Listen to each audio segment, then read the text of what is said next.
بسم اللہ الرحمن الرحیم الحمد للہ وکفا وسلام علی عبادہ الذین اصطفی اما بعد اعوذ باللہ من الشیطان الرجیم بسم اللہ الرحمن الرحیم یا ایہا الذین آمنوا ادخلوا فی السلم کافہ ولا تتبعوا خطوات الشیطان انہ لکم عدو مبین سبحان ربک رب العزت عما یصفون وسلام علی المرسلین والحمد للہ رب العالمین اللہم صل علی سیدنا محمد وعلی آل سیدنا محمد وبارک وسلم اللہم صل علی سیدنا محمد وعلی آل سیدنا محمد وبارک وسلم اللہم صل علی سیدنا محمد وعلی آل سیدنا محمد وبارک وسلم۔ پیارے اللہ نے قرآن پاک میں فرمایا یا ایہا الذین آمنوا، اے ایمان والو، ادخلوا فی السلم کافہ، اسلام میں پورے داخل ہو جاؤ۔ خطاب ہے ایمان والوں سے اور دعوت ہے اس بات کی کہ اسلام میں پورے داخل ہو جاؤ۔ معلوم ہوا ایمان اور چیز ہے اور اسلام اور چیز ہے۔ ایمان نام ہے دل کی کیفیت کا اور اسلام نام ہے اعضاء سے اس پر عمل کرنے کا، اس کے تقاضوں پر عمل کرنے کا، اللہ کے احکام پر عمل کرنے کا۔ تو ایمان نجات کے لیے بنیادی چیز ہے۔ اگر عقیدہ توحید و رسالت جو ایمان کا جز ہے، عقیدہ توحید و رسالت جو دل کی کیفیت ہے، اس پہ بندہ بھروسہ نہیں کرتا ہوگا، اس پر اس کا یقین نہیں ہوگا، تو قیامت کے دن جہنم میں جائے گا اور ہمیشہ کی جہنم میں رہے گا۔ لیکن جب اس نے دل سے یہ مان لیا اللہ ایک ہے، ایک، نہ آدھا نہ پونا، نہ سوا نہ ڈیڑھ نہ دو نہ تین، اللہ ایک ہے۔ قرآن پاک میں اللہ پاک نے اپنے تعارف کرایا، قل هو اللہ احد، اے میرے محبوب صلی اللہ علیہ وسلم آپ لوگوں سے کہہ دیجئے اللہ ایک ہے، قل هو اللہ احد۔ اصل میں مکہ مکرمہ کے کفار نے، مشرکین نے یہ پوچھا اور یہ کہا کہ جب تمہارا اللہ ہے، تمہارا رب ہے، اللہ ہے، تو اس کا شجرہ بیان کرو، اس کا خاندان بیان کرو، وہ کس کی اولاد ہے، وہ کس کا بیٹا ہے۔ تو اللہ پاک نے یہ سورت نازل فرمائی، اس کا نام ہے سورہ اخلاص۔ اخلاص خالص سے بنا، اور خالص کس کو کہتے ہیں؟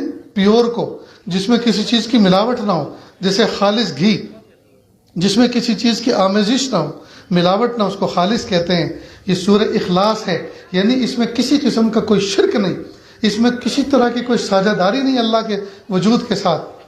اس میں اللہ پاک نے ٹوٹل شرک سے عاری چیزوں کو بیان فرمایا۔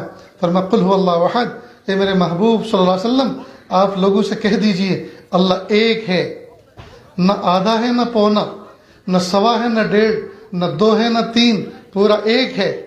قل هو اللہ احد اللہ الصمد، وہ بے نیاز ہے، وہ بے نیاز ہے، اس کو کسی کی ضرورت نہیں، نہ اس کو سورج کی ضرورت ہے، نہ چاند کی ضرورت ہے، نہ آسمان کی ضرورت ہے، نہ پہاڑوں کی ضرورت ہے، نہ زمین کی ضرورت ہے، نہ دریا اور ہواؤں کی ضرورت ہے، کسی چیز کی ضرورت نہیں، وہ بے نیاز ہے۔ لیکن بات پوری نہیں ہوتی یہ لفظ کہہ کر ابھی، وہ ایسا بے نیاز ہے اس کو کسی کی ضرورت نہیں اور سب کو اس کی ضرورت ہے۔ اس کو کسی کی ضرورت نہیں، اس کو سب کی ضرورت ہے۔ لم یلد ولم یولد، نہ وہ کسی کا باپ ہے نہ وہ کسی کی اولاد ہے۔ ولم یکن لہ کفوا احد، اور کوئی اس کا ہمسر نہیں، کوئی گروہ اس کا ہمسر نہیں۔ اللہ اکبر کبیرہ۔ تو اللہ پاک نے اس صورت کے اندر اپنا تعارف کرایا ہے۔ اب اللہ کو ایک ماننا، رسول اللہ صلی اللہ علیہ وسلم کو آخری نبی ماننا۔ اب اللہ کے نبی صلی اللہ علیہ وسلم کے بعد ختم نبوت ہو چکی، اب جو ہے کوئی نبی صبح قیامت تک آنے والا نہیں۔ تو اللہ کو ایک ماننا اور اللہ کے محبوب صلی اللہ علیہ وسلم کو آخری نبی ماننا، یہ ہے عقیدہ توحید و رسالت، اور اسی عقیدے پر قیامت کے دن نجات ہوگی۔ قیامت کے دن نجات ہوگی۔ اگر کوئی شخص صرف اس عقیدے توحید و رسالت کو محفوظ کر لے، سینے کے اندر دل میں اس بات کو جما لے کہ اللہ ایک ہے، رسول اللہ صلی اللہ علیہ وسلم آخری نبی ہیں، پھر چاہے زندگی میں ایک نماز نہ پڑھے، ایک روزہ نہ رکھے، زندگی میں کوئی حج نہ کرے، ایک پیسے کی زکوٰۃ نہ دے، قیامت کے دن جہنم میں جا کر مر کٹ کے سزا بھگت کر سب سے آخری بھی اگر جنتی بن کر جنت میں گیا تو دنیا سے 10 گنا بڑی جنت پائے گا، اس عقیدے توحید و رسالت کی برکت سے۔ تو یہ ہے عقیدے توحید و رسالت، یہ ہے ایمان۔ لہذا کہا یا ایھا الذین آمنو، اے اللہ کو ایک ماننے والو، اے محبوب صلی اللہ علیہ وسلم کو آخری نبی ماننے والو، ادخلوا فی السلم کافہ، اسلام میں پورے داخل ہو جاؤ۔ یعنی نجات تو تمہارے ایمان پر ہوگی، لیکن اگر تم نے اعمال نہ کیے، اسلام کے احکام پہ عمل نہ کیا، تو جہنم کے اندر بڑا دردناک عذاب ہے۔ دنیا کی ایک شمع کے اوپر آپ انگلی نہیں رکھ سکتے، اس میں اتنی تیزی، اتنی سوزش، اتنی جلن ہے، تم اپنی کانگڑی میں ہاتھ نہیں ڈال سکتے جی، اس میں اس آگ میں اتنی تپش، اتنی سوزش ہے۔ تمہارے پیر میں ایک کانٹا چبھ جائے تو بہادر سے بہادر آدمی جھکنے پر مجبور ہو جاتا ہے اور کانٹا نکالنے پر مجبور ہوتا ہے۔ بخار ہو جائے تو تڑپ جاتے ہیں، کانٹا لگ جائے تو پریشان ہو جاتے ہیں۔ تم اتنے کمزور ہو، جہنم کے عذاب کو کیسے برداشت کرو گے؟ لہٰذا اسلام میں پورے داخل ہو جاؤ۔ اب اسلام کیا ہے؟ اسلام نام ہے لائف اسٹائل، زندگی گزارنے کا طرز، زندگی گزارنے کا طریقہ۔ ہم بیٹھیں تو کیسے بیٹھیں، ہم اٹھیں تو کیسے اٹھیں، ہم چلیں تو کیسے چلیں، ہم برتاؤ کریں تو کیسے کریں، کسی کے ساتھ بیہیو کریں تو کیسے کریں، ہمسایوں کے ساتھ کیسا معاملہ کریں، بچوں کے ساتھ کیسا معاملہ کریں، بڑوں کے ساتھ کیسا معاملہ کریں، ہم خوشیاں منائیں تو کیسے منائیں، ہم غمی منائیں تو کیسے منائیں، ہم رسم و رواج کریں تو کس طرح کریں۔ اسلام نے دوستو ہر قدم پر ہماری رہبری کی، ہر قدم پر رہبری کی۔ پیدائش کی صبح سے لے کر وفات کی شام تک انسان کی زندگی میں جتنے مرحلے آتے ہیں، ان تمام مرحلوں پر واضح ڈائریکشن، واضح ہدایات دی ہیں۔ اگر آپ پر غم ہو تو آپ صبر کریں، اللہ کی طرف رجوع کریں۔ اگر آپ پر نعمت ہو تو آپ شکر کریں، آپ شکر کریں، اللہ کی طرف رجوع کریں۔ غم کے اندر آپ نڈھال نہ ہو جائیں اور خوشی کے اندر آپ متکبر نہ ہو جائیں، آپے سے باہر نہ ہو جائیں، ہر چیز انڈر کنٹرول رہے۔ یہ پورا کا پورا اسلام ہے دوستو۔ تو اسلام کس کو کہتے ہیں؟ طرز زندگی کو، طرز حیات کو، لائف اسٹائل جس کو انگلش میں کہتے ہیں۔ ہم کھائیں تو کیا کھائیں، پئیں تو کیا پئیں۔ ہم ہر چیز نہیں کھا سکتے، ہم ہر چیز نہیں پی سکتے۔ ایک مرتبہ ضلع میرٹھ کے اندر میری ایک شخص سے ملاقات ہوئی۔ میں یہ اب سے تقریباً 20-25 سال پہلے کی بات ہے۔ میں اپنے بھائی کی اسکوٹر لے کر کہیں جا رہا تھا تو اس میں کچھ آواز آ رہی تھی، تو میں نے بھائی کو کسی STD/PCO سے فون کیا کہ آپ کا جو اسکوٹر میں لے کر گیا اس میں کچھ ایسی آواز آ رہی ہے۔ تو کہا آپ جب گاؤں میں داخل ہوں تو وہاں ایک ریپیئر کرنے والا ایک ہندو بھائی ہے، اس کے پاس لے جانا، اس کو ذرا چیک کرا دو۔ تو اس نے میری خد و خال کو دیکھا، کہا آپ ان کے بھائی ہیں؟ جی میں ان کا بھائی ہوں۔ اس نے مجھے تعجب سے دیکھا کہ اس بستی میں تو اس طرح کا کوئی شخص نہیں رہتا۔ میں نے کہا میں ان کا بھائی ہوں اور میں گجرات کا میں نے وطن بنایا ہے، وہیں میں نے پڑھا ہے، وہیں میں نے رہائش اختیار کی، وہیں رہتا ہوں، میں اپنے بھائیوں سے ملنے کے لیے یہاں آتا ہوں۔ اچھا۔ اس نے فوراً مجھ سے پوچھا آپ گوشت کھاتے ہیں؟ میں نے کہا ہاں کھاتا ہوں، وہ پیٹ بھر کے کھاتا ہوں۔ تو کہا آپ جیسے سجن آدمی، آپ جیسے اتنے اچھے آدمی اور گوشت کھاتے ہیں، میں نے کہا اس میں آپتی کیا ہے؟ ہندی زبان میں میں نے بات کی اس سے، میں کہا اس میں پریشانی کیا ہے؟ میں گوشت کھاتا ہوں۔ تو کہا آپ جیسے اتنے اچھے آدمی، یہ تو پاپ ہے، یہ تو گناہ ہے۔ اس نے کہا یہ تو پاپ ہے، یہ تو گناہ ہے گوشت کو کھانا۔ میں نے کہا کیوں؟ کہا یہ کسی جیو کو مارنا ہوتا ہے، کسی ذی روح کو مارنا ہوتا ہے، جیو ہتیا ہے یہ۔ تو میں نے ان سے پوچھا کہ آپ مچھر مارتے ہیں؟ کہ ہاں مارتے ہیں۔ سر میں جو ہو جاتی ہے اس کو مارتے ہیں؟ اس کو مارتے ہیں۔ میں نے کہا بکرے کو اور مرغی کو ہم مارتے ہیں، مچھر کو اور جو کو تم مارتے ہو، تو دونوں پاپی ہوئے۔ آپ بھی پاپ کرتے ہیں، ہم بھی پاپ کرتے ہیں، تو پاک کون ہوا؟ گنہگار تو دونوں ہوئے۔ اب وہ حیران، میں نے کہا بہت سارے جانداروں کو آپ مارتے ہیں، کینسر میں جو جراثیم ہوتے ہیں لاکھوں کروڑوں روپے خرچ کر کے آدمی ان کا علاج کرواتا ہے، مارتا ہے۔ اب یہ کرونا کیا تھا؟ کرونا بھی تو ایک زیرو تھا نا، وہ بھی تو اللہ کی ایک مخلوق تھا۔ کرونا کو مارنے کے لیے حکومتوں نے خزانے کھول دیے تھے، سینیٹائزر کے اور ماسک کے اور پتہ نہیں کس کس چیز کے۔ کرونا مارا کہ نہیں؟ تو ساری کی ساری دنیا، ساری کی ساری حکومتیں یہ ہتیا کرنے والی پاپی ہیں کہ نہیں؟ سب کو پھانسی پہ چڑھانا چاہیے کہ نہیں؟ کہ کیوں یہ پاپ کیا؟ پالو اس کو، رکھو، سنبھال کے رکھو۔ ہائے ہائے،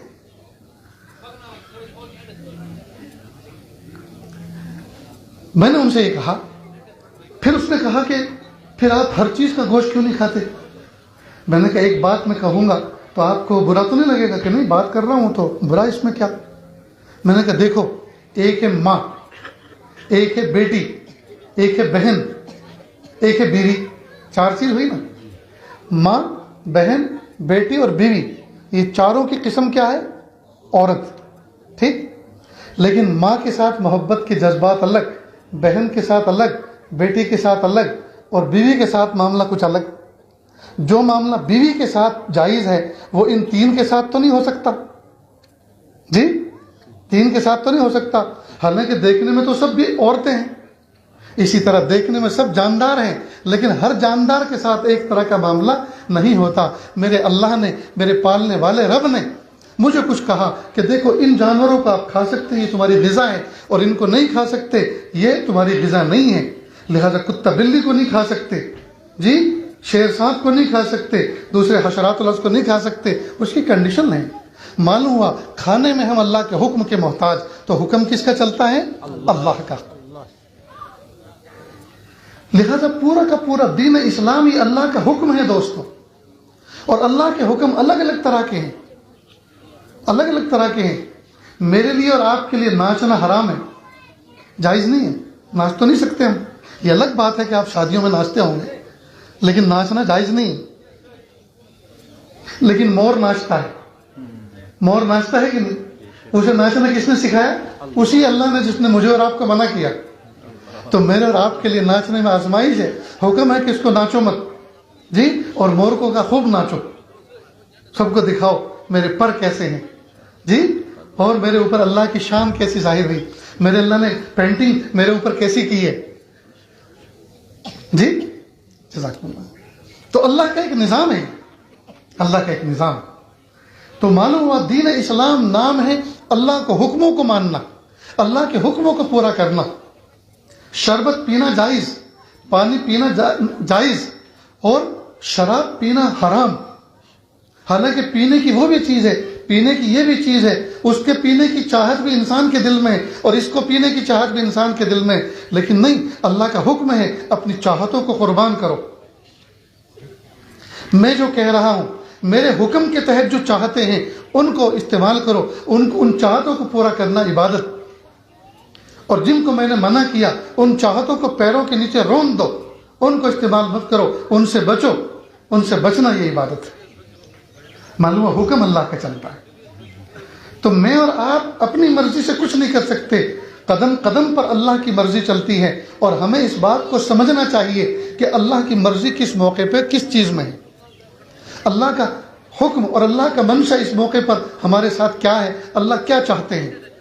اسی منشے کو انبیاء کرام پر اللہ نے ظاہر فرمایا، ان کے قلوب پر اللہ نے ظاہر فرمایا، اور انبیاء کرام یہ معلمین اول ہیں، یہ سب سے پہلے معلم اور استاذ ہیں انسانیت کے لیے، انسانوں کو اللہ کے علم کا درس دینے والے انبیاء کرام سب سے پہلے معلم ہیں۔ لہٰذا ان سے جو علم چلا یہ علم نبوت کہلاتا ہے، یہ علم الہی کہلاتا ہے، اور اسی کا سیکھنا اور اسی کو پر محنت کرنا اور اسی پہ عمل کرنا، یہی ہماری زندگی کا منشا ہے، یہی ہماری زندگی کا مقصد ہے، اسی پر عمل کر کے اللہ کے رضا کو ہمیں حاصل کرنا ہے۔ اتنی بات سمجھ میں آ رہی ہے دوستو؟ تو اللہ تعالیٰ نے جن کاموں کے کرنے کا حکم دیا ان کو کرنا، اور جن کاموں سے بچنے کے لیے کہا ان سے بچنا، بس اسی محنت پر پوری زندگی گزارنی۔ جن کاموں کے کرنے کا اللہ نے حکم دیا ان کا کرنا، اور جن کاموں سے بچنے کے لیے کہا ان سے بچنا، اور جن کاموں کے کرنے کے لیے کہا ان کو کرنا، اور محنت کرنا، مشقت کرنا، دل چاہے نہ چاہے ان کاموں کو کرنا، یہ اللہ کی طاعت ہے، یہ عبادت ہے۔ اور جن کاموں سے بچنے کے لیے کہا اس میں محنت کرنا، مجاہدہ کرنا، ان سے اپنے آپ کو بچانا، ان سے اپنے آپ کو روکنا، اس کام کا نام مجاہدہ ہے اور یہ عبادت ہے۔ اور جس بندے کو یہ دو سبق مل گئے، کرنے کے کاموں کو کیا اور بچنے کے کاموں سے بچا، جس بندے کو یہ سبق اس گر کو سیکھ گیا، اب اس کو کسی چیز کی ضرورت نہیں۔ اس لیے بات سمجھ رہے ہیں دوستو، یہ مدارس دینیہ، یہ مدارس قرآنیہ، یہ مساجد اسلامیہ، یہ خانقاہیں، یہ چلنا پھرنا، یہ دعوت، یہ سب کا سب ان کا مقصد اور لب لباب یہی ہے، اللہ کی رضا والے کاموں کو کرنا اور جن کاموں سے اللہ ناراض ہوتے ہیں ان سے بچنا۔ بس اس محنت پر اپنی زندگی گزارنا، یہ ہے مجاہدانہ زندگی، یہ ہے متصوفانہ زندگی، یہ ہے مومنانہ زندگی۔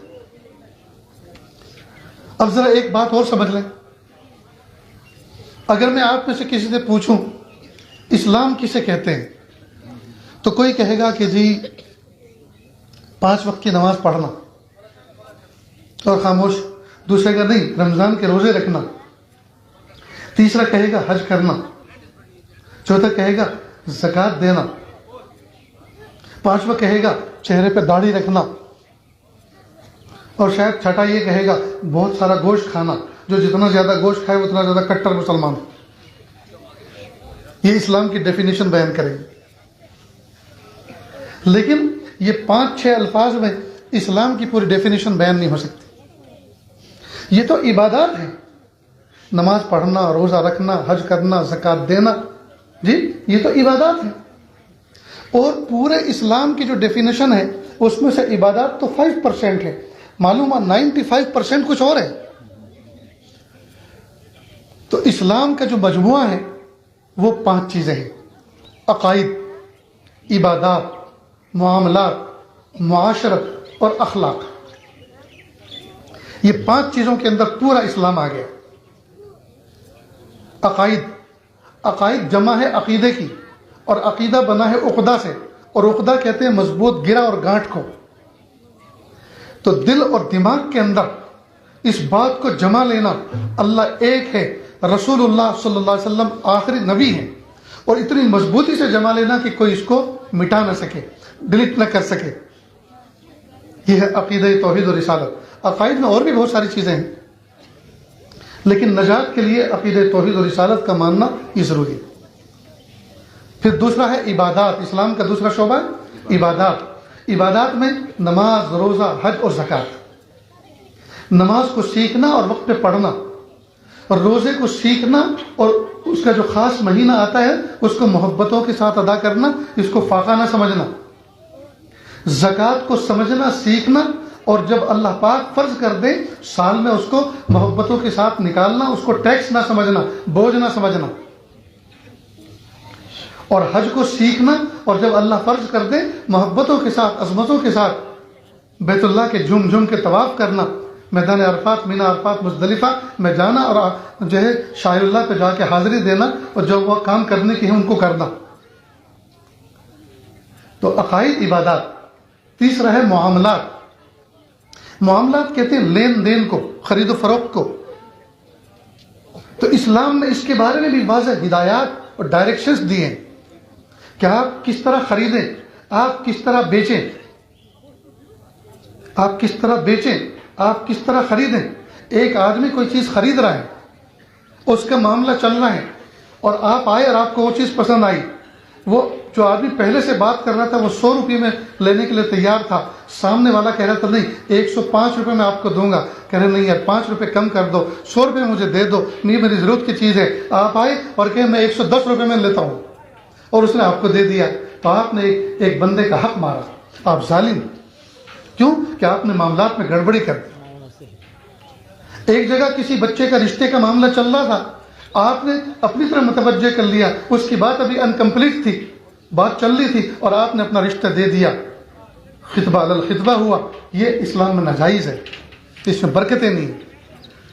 تو معاملات ہم کس طرح کریں؟ یہ اسلام کا ایک شعبہ ہے. خرید و فروخت کس طرح کریں؟ اسلام کا ایک شعبہ ہے.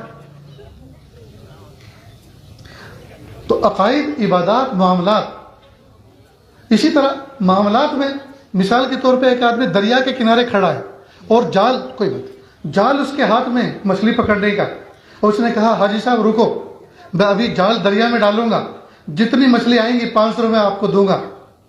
اسلام نے کہا یہ معاملہ جائز نہیں.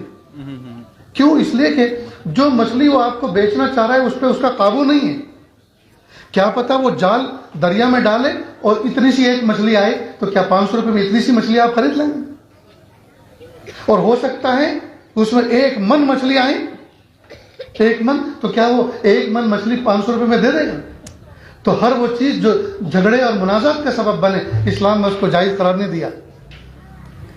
پہلے جال ڈالو، جب مچھلی نکل آئے پھر مجھ سے بات کرنا. یہ ہے اسلام کا طریقہ. تو معاملات میں اسلام نے باقاعدہ اس کے اوپر موٹی موٹی کتابیں ہیں، جس کو فقہ کی کتاب کہتے ہیں، مسائل کی کتاب کہتے ہیں، بیع و شراء کی معاملات کی کتابیں. تو عقائد، عبادات، معاملات. اور چوتھا شعبہ ہے معاشرت. معاشرت کہتے ہیں رہن سہن، آپس میں کیسے رہیں، ہمسایہ ہمسائے کے ساتھ کیسے رہے، شوہر بیوی کے ساتھ کیسے رہے، اولاد ماں باپ کے ساتھ، ماں باپ اولاد کے ساتھ کیسے رہیں، ساس بہو اپنی بہو کے ساتھ کس طرح معاملہ کرے.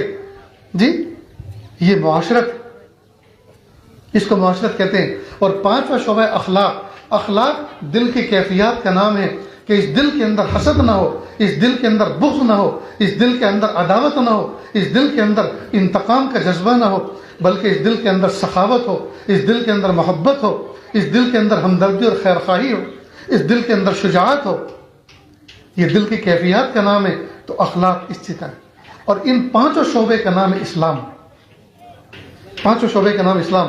لیکن ہم نے اسلام اور دین سمجھا ہے صرف عبادات کو. ایک آدمی 5 وقت کی نماز پڑھتا ہے، کہتے ہیں نمازی ہے، دیندار ہے. اب چاہے وہ جھوٹ بولتا ہو، چاہے وہ دھوکہ دیتا ہے وہ دکان پہ بیٹھ کر، چاہے وہ وعدہ خلافی کرتا ہو، لیکن ہم اس کو دیندار سمجھتے ہیں. اس کو یہ تو کہیں گے کہ یہ نمازی ہے، عبادت گزار ہے. جی لیکن اس سے آگے ہم اس کے بارے میں مزید کچھ نہیں کہہ سکتے، اس لیے کہ اس کے تو معاملات گڑبڑ ہیں. ایک مثال دیتا ہوں، میں اپنی بات کو کنارے کرتا ہوں، مجھے آگے بھی جانا ہے. ایک آدمی ہے، فجر کی نماز مسجد میں پڑھتا ہے اور فجر کی نماز ادا کر کے محبتوں کے ساتھ دعا کر کے باہر نکلتا ہے. گھر پہ جاتا ہے، ماں باپ کے ساتھ، کمزور بچوں کے ساتھ، بیوی کے ساتھ بیٹھ کر وہ نون چائے پیتا ہے، روٹی کھاتا ہے. اور اس کے بعد گھر سے باہر نکلتا ہے اور کہتا ہے امی دعا کرنا، اب میں جا رہا ہوں، کچھ بیچوں گا. تو سورت میں، گجرات میں ہم نے دیکھا کہ لوگ ہاتھ لاری لے کر نکلتے ہیں، ریڑے، اس کے اوپر کیلے کی لوم سجاتے ہیں اور گلی گلی کوچے کوچے صدا لگاتے ہیں، کیلے لے لو کیلے، کیلے لے لو کیلے. اب اس بندے کو دن بھر جیسے ہی صدا لگائے گا کیلے لے لو کیلے، کیلے لے لو کیلے، کیلے لے لو کیلے کی صدا لگانے پر ایسے اجر ملے گا جیسے مسجد میں بیٹھ کر سبحان اللہ، الحمدللہ، اللہ اللہ کی صدا لگانے پر ملتا ہے. کیوں ملے گا اس کو ذرا سمجھو.